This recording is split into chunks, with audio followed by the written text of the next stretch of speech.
ओहदा उठाया शहबाज शरीफ ने, लेकिन निगाहें किसी और पे थीं। शहबाज शरीफ ने अपना वजीर आजम पाकिस्तान बनने का ओहदा उठाया आरिफ अलवी से ऐवान सदर पे, लेकिन निगाहें और तवज्जो general Asim Munir, chief of army staff, जिनके बारे में कहा तो बहुत कुछ जाता है, लेकिन वो अपनी बातें और वाज़े तौर पे बड़ी नपी तुली करते हैं। आप उनकी जब कमांडेंट्स के साथ जो रिलीसेस भी हुआ करती थी ISPR के थ्रू एक ज़माने में, तो साउंड उसके ऊपर म्यूट हुआ करती थी।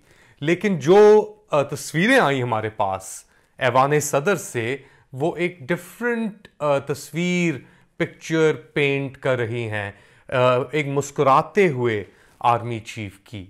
और ये हमने देखा, फॉर एग्जांपल वो एंटर हुए तो उनके पीछे थे जनरल शमशाद जो है CGCS joint chief of staff के जो हेड हैं, और उनकी मुलाकात हुई, आमना सामना हुआ एक मुख्तसर सा। मरियम नवाज शरीफ वजीर आला पंजाब, पहली खातून वजीर आला किसी भी सूबे की पाकिस्तान में, उनसे और बड़ा एक कॉर्डियल सा एक इंटरेक्शन था। दोनों ने अपना एक दूसरे को देखा, सलाम किया, और फिर जनरल आसिम मुनीर आगे बढ़ गए किसी और से मिलने के लिए। और वो कौन था दूसरा? और वो थे जो फिर बाद में तस्वीर आई, बिलावल भुट्टो जरदारी और उनके वालिद आसिफ अली जरदारी।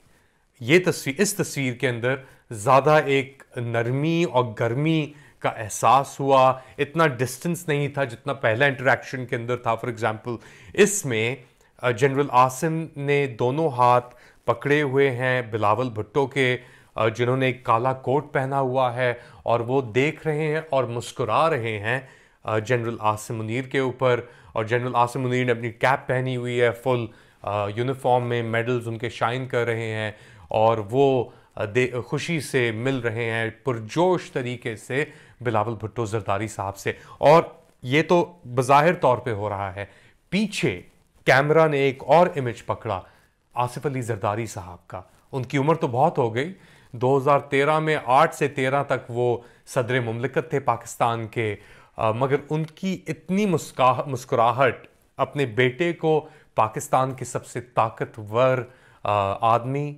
इंसान के साथ इतनी गर्मजोशी से मुलाकात करते हुए, जो फ़ख्र था उनकी आंखों में आसिफ अली जरदारी साहब की, वो वाज़े था। यानी आप देख सकते हैं मैं कितना बोलूँ इसके ऊपर, तस्वीर तो आपके साथ ही चल रही है बेसिकली। तो आप देख सकते हैं कि कितने वो खुश हैं कि उनका बेटा जो सक्सेसर है, जिनको वो प्रिंस चार्मिंग कहते हैं आसिफ अली जरदारी साहब। फॉर एग्जांपल नवाज शरीफ साहब की तो वो परी हैं, मरियम नवाज शरीफ, पापा की परी कहा जाता है उन्हें, मगर जरदारी साहब अपने बेटे को प्रेस कॉन्फ्रेंस में उन्होंने कहा था माय प्रिंस चार्मिंग, जिसके ऊपर obviously Bilawal got a little upset, उनका चेहरा भी, मुंह भी थोड़ा बन गया था। मगर इस वक्त ऐसी कोई शर्मिंदगी की गुंजाइश, ऐसा मौका नहीं था। सिर्फ और सिर्फ एक प्राइड थी, एक खुशी थी, एक थोड़ा सा तकब्बुर भी था मेरे ख्याल से ऐसे मोमेंट में कि जी अब हम उस लेवल पे पहुंच गए हैं कि सब चीज़ें हमारे मुताबिक चल रही हैं। हमारी रिलेशनशिप इदारे के साथ और उसका जो सरबराह है उसके साथ बहुत ही मुस्तहकम है। हम एक पेज पे मौजूद हैं और हर चीज़ का सामना हम इन तस्वीरों से बज़ाहिर तौर पे ख़ुद करेंगे। फाइनली जो तस्वीर आई इस इवेंट से, अपार्ट फ्रॉम जो चल रही थी ऑब्वियसली, उनकी वज़ीर आज़म शहबाज शरीफ ने जो ओथ लिया, वो तो फुटेज चल ही रही थी, मगर इसके साथ साथ जो फाइनली फुटेज आई वो आई कि जी जनरल आसिम मुनीर अपनी अहलिया समेत और जनरल शमशाद अपनी अहलिया समेत एक सोफ़ा सेट पे बैठे हुए हैं और वो तकरीब को देख रहे हैं। ये बहुत मोमेंटस अहम ओकेजन है पाकिस्तान के लिए, इसकी हिस्ट्री के लिए, और इसमें बहुत सारे किरदार मौजूद हैं जैसा हमने जिक्र किया, ऑब्वियसली बिलावल का, मरियम का, आरिफ अलवी, शहबाज शरीफ, आसिफ अली जरदारी। हर किरदार अपनी निगाह में, अपनी सिचुएशन में, अपने स्टेटस पे अहम है, अपनी राइट में, right in this whole setup. मगर इन सब में जो पॉसिबली सबसे अहम किरदार है वो है army chief general Asim Munir का। और इसीलिए जो हम ये खुशियाँ, मुस्कुराहटें, अटेंशन, निगाहें उनकी तरफ देखते हैं इन सब क्लिप्स में, पिक्चर्स में, वीडियोस में, क्योंकि लोग जानते हैं कि सेंटर ऑफ ग्रेविटी जो है इस वक्त, there are many center of gravities in this situation, right?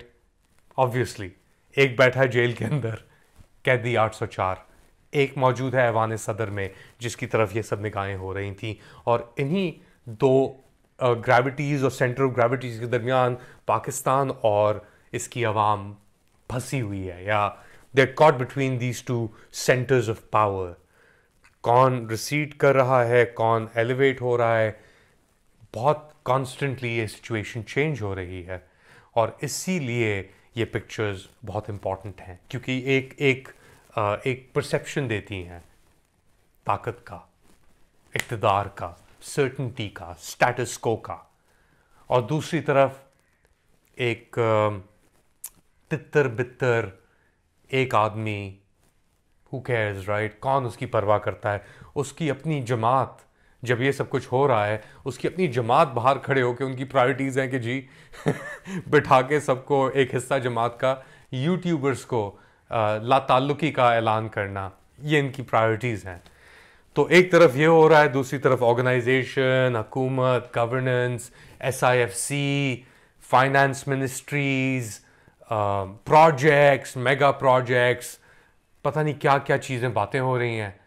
IMF से कर्ज़ों की बातें, आवाम की कमर टूटे जा रही है। कहाँ जाके ये चीज़ रुकेगी ये नहीं पता। मगर in the corridors of power, जहाँ पे आपकी और 250 मिलियन लोगों की के मुस्तकबिल की डिसीजंस ली जाती हैं, वहाँ पे ये सब कुछ हो रहा है। और अभी भी एक बंदा बैठा है जेल में, हज़ारों लोग बैठे हैं इस मुल्क के अंदर, ऑफ कोर्स। असद तूर भी बैठा है फॉर एग्ज़ाम्पल जेल में, इमरान रियाज खान भी बैठा है जेल में, द काउंटलेस पीपल, नाम यास्मीन राशिद का हम नाम लेते हैं, वो भी जेल में बैठी हैं, सनम जावेद भी जेल में है। तो कौन बाहर है, कौन अंदर है, किसका पल्ला कब भारी है, we are seeing all of this play out हमारे सामने लाइव, ऐवान सदर में, पाकिस्तान के और जगहों पे। और उस दिन, बाय द वे, 1 महीना गुजर जाने के बावजूद अब खबर आ रही है कि ECP ने फाइनली जो डॉक्टर्ड फॉर्म 45 थे, जो वाइटो लगा के, ब्लैंको लगा के उन्होंने नंबर स्मज किए थे, वो फाइनली उन्होंने रिलीज कर दिए हैं आज, 1 महीना तकरीबन गुजर जाने के बाद इंतखाबात से। तो ये था कुल मिला के, कहाँ पे मुस्कुराहटें, कहाँ पे फिक्सिंग, कहाँ पे दर्द, कहाँ पे आंसू, ये पाकिस्तान की कहानी हमारे सामने प्ले आउट हो रही है। आप क्या समझते हैं? अपने कमेंट्स और सजेशंस ज़रूर डालें इसके नीचे। Do like, subscribe and share this content. अल्लाह हाफिज़।